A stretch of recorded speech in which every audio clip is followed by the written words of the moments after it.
لەگەڵ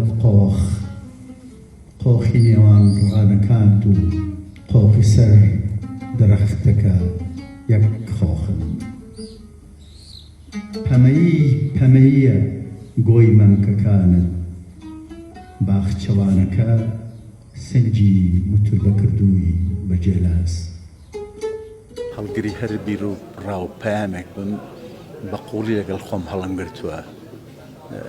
خۆشەویستی ژن نووسین بۆ خانم، چۆکو جەسە چۆکو ڕۆح، چۆکو بوونەوەرەی کاریگەر لە کۆمەڵگا هەرگیز قۆناغ نییە تێیپەڕێن و وازی لێوێنن. بەڵام ڕەنگە هەندێک جار تووشی کێشە بووم لەسەرەکەم قەسیدی شعری ئیرۆتیکی ئەنووسم، قسەکردن لەسەر جەستە بەداخەوە. ئێستاش لە کۆمەڵگای ئێمە جێی مشت و مڕە یان وا لێرگا تووشی بەرپرسیاری و محاسبە بی. هەرواش بۆ زۆر جار لەسەر قەسیدە ئیرۆتیکیەکانم تووشی کێشە بووم، بەڵام من هەر بەردەوام بووم، چونکە واسێنان لە شعری ئیرۆتیکی واسێنان لە پانتایەکی گەورەی جوانی کە ژن هەڵگرێتی.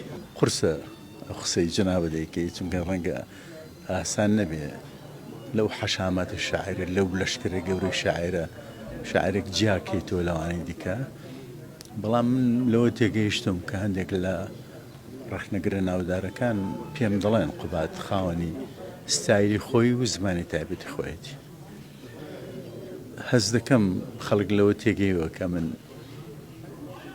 خەمی ئەوانم هەڵکردووە، چ خەمی ژن بێ، چ خەمی نیشتمان بێ، چ خەمی ئەو کارەساتە گەورانەی بەسەرگەلەکەما داهاتووە. لە بەرەوەی لێ هاتووە تەقریبەن وەکو شاعرێکی یعنی مەساحەیەکی میلی لە ساحەی خوێنەوەی شعری لاوەکان بە تایبەتی داگیر کردووە. هەز دەکەم توانیمە خۆم لای گەنجەکان پێش گەنجەکانیش خۆشەویست بکەم بەوەی کە خەمی ئەوانم هەڵگرتووە، خەمی ئەوانە خەمەڕوو. شاعر جوانی ئەبینێ کە جوانی بین نابی بێدەنگبی، جوانترین جوانش کە من ئەبینم ژنە، ئەبێ شعری بۆ بنووسم وەکو توشم زایدەن ئەو چەوساوی کە بەردەوام ناو کۆمەڵگەی پیا و سالاری ئەجی هەمیشە قوربانیە، بۆیە ئەبێ شعر بۆ قوربانیەکانمان بنووسم.